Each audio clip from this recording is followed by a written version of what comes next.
bit about diagnosis, so make sure you remember those hot questions out there. Mary DeRome is here, and she is the director of the Multiple Myeloma Research Foundation. She joined the foundation as its Translational Research Manager in 2014, and she's responsible for managing the Multiple Myeloma Foundation Research Grant Program, and that helps us to put on these wonderful programs like that. And we're going to hug her, and she's going to become part of the National Medical Association as we celebrate 125. Yes, yes. Mary is going to talk with us about some of the diagnoses, so thank you so much. Yeah, that one right there. Thank you. So while you're pulling up the slides, I just want to thank everyone for having us here today. Thank you so much for the Mount Airy Baptist Church. Thank you for having us back again for the second year with our partner 50 Hoops. Thank you, Pastor West, for having us back again. Thank you, Robin, for helping facilitate us being here. I'd like to thank our sponsors who also are allowing us to have this program, and several of whom are with us here today: Amgen, Bristol Myers Squibb, Sanofi, Genzyme, GlaxoSmithKline, Takeda, and Janssen. I want to make sure that you guys know that there are some tables in the room next door, and there's materials there from some of our sponsors. We also, the Multiple Myeloma Research Foundation also has a table over here in the corner where I brought a big pile of stuff on the plane this morning when I flew in. So please, help me and take that stuff, which really describes to you in more detail what myeloma is.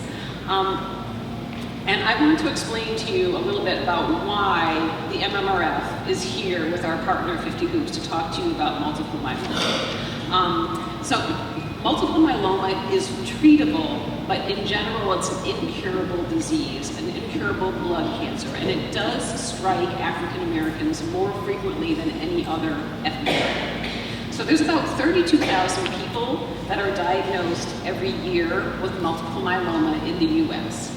But that being said, it's not a very prevalent blood cancer.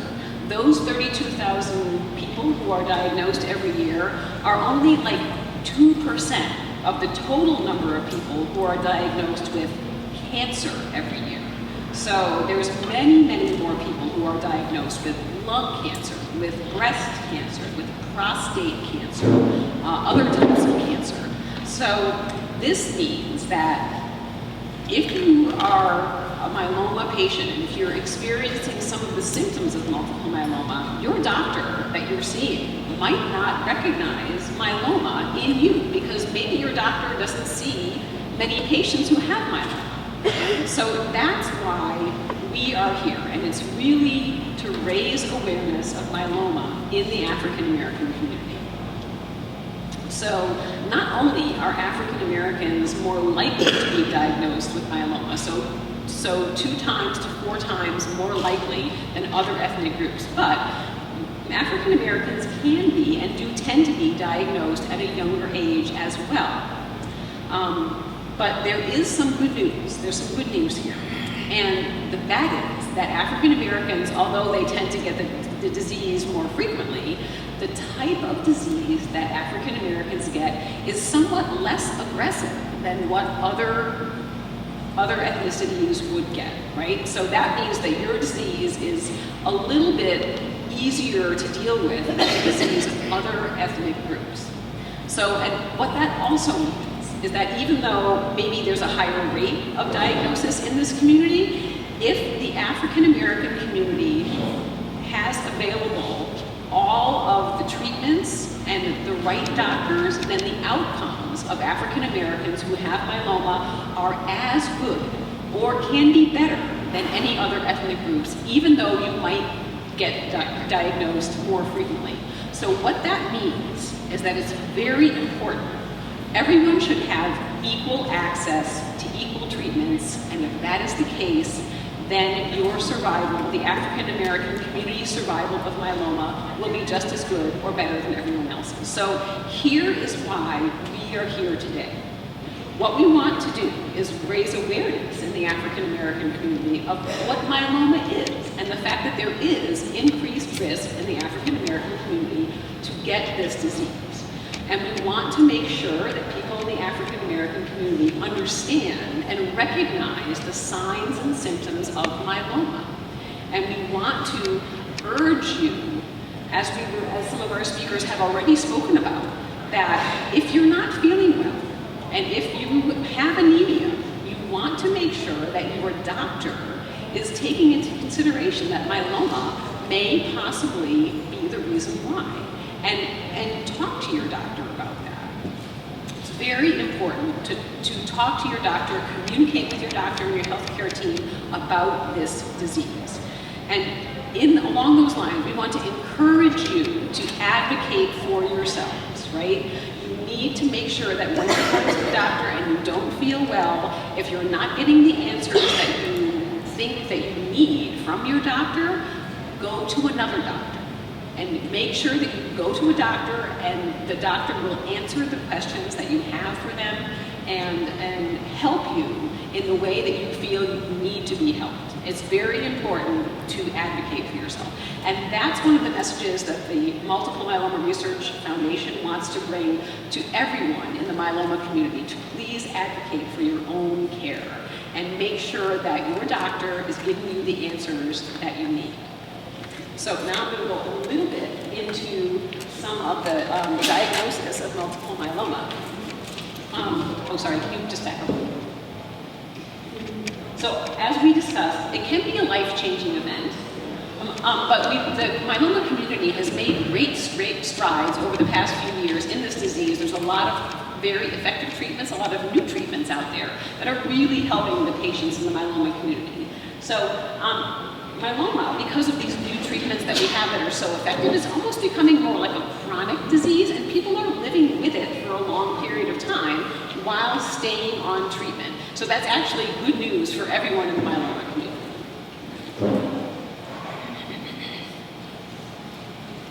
So in the past decade, and actually this slide is great, but not 10 drugs in the past decade, but 11 drugs have been approved for myeloma patients in the past decade. We just had one approved this past July. So the drugs just keep coming, and we keep making patients healthier and healthier, but this disease is still incurable. We've improved the 5-year survival rate, and the lifespan for patients has also been improved. But there's still some work to do along these lines. So we talked about this already a little bit, but it's not a very common disease. There's about 30,000 new cases a year. As Dr. Ali was saying, it's most frequently diagnosed in people who are a little older, 65 to 74. The median age of diagnosis is 69. So again, as Dr. Ali was saying, and I'm going to repeat some of the information that he was giving you, but this is complicated information, so it doesn't really hurt to hear it twice, right? And I have some pictures that might, help really describe it. But so it's a blood cancer like leukemia. So it's a cancer of your blood cells, and there's normal blood cells called plasma cells, as Dr. Ali was saying, that they become cancerous and they grow out of control inside your bones. Now, when those cells multiply and multiply inside your bones, those cancer cells, there's no room for your normal cells to grow. And that's why you have fewer red blood cells, and that makes you anemic. You have fewer normal white blood cells, and that makes you prone to infection. And you also have fewer platelets, which affects your blood and clotting, etc. So that's what happens, and this is what causes the many symptoms of myeloma. So here's a picture of the bone, and you can see there's the marrow, and then there's in the middle, you can see a picture of the normal plasma cells, and they secrete these proteins that look like a Y, and those are antibodies. Now, when the cells become cancerous, and there's a lot more of them, you can see a lot more of those proteins, those Y-shaped proteins there, and those are the abnormal proteins that the cancerous myeloma cells secrete into your blood. And that's part of the reason why myeloma patients have such trouble with kidney problems because all of that protein floating around in your blood, that can help you be diagnosed with myeloma because your doctor can detect it, but it really wreaks havoc with your kidneys, and that's why people with myeloma have such kidney troubles. So here's some of the common symptoms of myeloma. We already talked about the low blood counts, which is really anemia, right? So you have low red blood cells, which cause anemia, and low white blood cells, which can lead to infection. The decreased kidney function that we were just talking about is because of all those little Y-shaped proteins that are floating around in your blood. All your blood goes through your kidneys. All those proteins, those Y-shaped proteins, get in your kidneys and they get all clogged up in there, and it really affects the way that your kidneys function, and they can't function properly. And there's bone damage because the myeloma cells, as we mentioned, they're inside your bones. And when they're in there, they cause other cells to start eating your bones and degrading your bones. And then your bones can become fragile. And as Dr. Dyson was saying, you can have fractures, and that's a very common way for people to be diagnosed.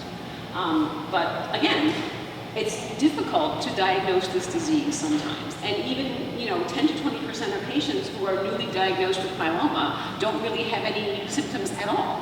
And their disease is found by accident when they go to the doctor to have a physical, or they go to a doctor to be examined for some other problem that they have, and then they're diagnosed with myeloma. So when myeloma is diagnosed, the best way to do that is to do a bone marrow biopsy, which is really the hated thing that everybody who has myeloma really hates that, because they have to take a big needle and stick it into your bone and pull out some cells. And then when they do that, they look at the cells that come out of your bone marrow and they examine them. And by examining those cells, they can tell whether or not they're normal plasma cells or they're cancerous plasma cells or myeloma cells. And they can do that by doing certain testing on them. Next. So there's a lot of ways that people who have myeloma are diagnosed and then monitored, right? So they do a general workup with the doctor, as we were discussing. Then they plan the treatment. The doctor will plan the treatment with the patient by establishing the diagnosis, and then they have to look at a number of different factors about the myeloma to determine what type of myeloma it actually is, and then that will help determine what treatment is the best treatment for you based on the type of myeloma that you have. And that's a type of precision medicine that is really beginning to be advanced in myeloma. So there's several things that really need to be taken care of right away. And when we talk about myeloma, the main symptoms, we describe them as being CRAB, C-R-A-B. And that stands for calcium in the blood, renal function or kidney function. The A is for anemia, and the B is for bone problems, bone loss, a decrease in bone health. So that's the CRAB symptoms that are easy to remember, right? And that will help your doctor decide exactly where you are in your disease, how bad your myeloma is, and then help with determining what treatment might be the best for you going forward. So there's a number of different blood tests that your doctor does, and I'm not a doctor, so I'm not going to go into these, but the doctors know what these tests are. So there's a number of blood tests, and then there's urine tests to look at. The urine tests look at how much of those Y-shaped proteins are in your urine. And then there's a number of imaging tests, so they can look at your bones, like Dr. Dyson was saying, the X-ray, the MRI, CAT scan, PET scan. So that's what doctors do to be able to help diagnose, your myeloma. Next slide. Okay. So that's really all I have for this section. Okay. Thank you.